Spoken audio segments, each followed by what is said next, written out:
Hello बच्चों, let's read the question. Question कहता है कंसिडर द फॉलोइंग स्टेटमेंट्स। पहली स्टेटमेंट है in coordination compounds metals show two types of linkages that is valencies. दूसरी statement है the primary valencies are normally ionizable and dissatisfied by negative ions. आपको correct statement बतानी है only one, only two, both one and two, neither one nor two. तो अगर इस question में हम डिस्कस करते हैं अबाउट द की कॉन्सेप्ट, तो यहाँ पे हम कोऑर्डिनेशन कंपाउंड्स के बारे में थोड़ा सा देख लेते हैं, है ना। This is like the introductory part of a coordination compound. ठीक है, सपोज मैं कोई कोऑर्डिनेशन कंपाउंड, एक कोऑर्डिनेशन कॉम्प्लेक्स लेती हूँ, CO NH3 5 Cl+2। ठीक है, ये मेरा कॉम्प्लेक्स है। अब इस कॉम्प्लेक्स में आप देख सकते हो कि कोबाल्ट के साथ यहाँ पे कितने लिगेंड लगे हुए हैं? 6, 5 NH3 है, 1 Cl है, और overall charge of the complex क्या है? +2। अगर मैं यहाँ पे कोबाल्ट की ऑक्सीडेशन स्टेट निकालना चाहूँ तो X मान लेती हूँ। 5 अमोनिया एक न्यूट्रल लिगेंड है, 0 होगा, प्लस 1 Cl है, उसका -1 हो जाएगा, इज इक्वल टू 2। तो यहाँ से X आ जाएगा +3।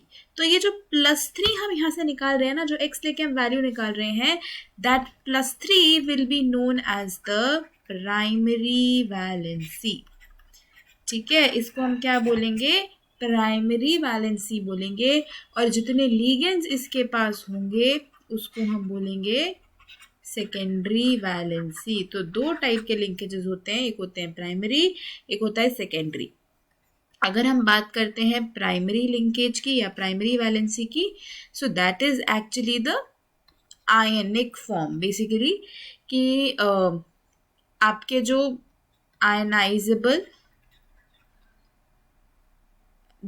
these are ionizable, so primary valencies ये आयनाइजेबल होती हैं। और अगर हम सेकेंडरी वैलेंसीज की बात करते हैं, this is actually the coordination number, कि कितने लिगेंड्स जो हैं वो आसपास लगे हुए हैं अराउंड द सेंट्रल एटम।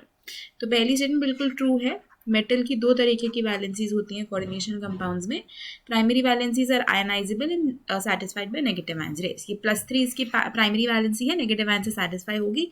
बिल्कुल सही बात है। तो दोनों ही स्टेटमेंट्स जो है वो हमारी ट्रू हैं। तो अगर इस क्वेश्चन में हम देखेंगे फाइनल आंसर, तो वो हो जाएगा option C। Hope you understood it well. Best of luck.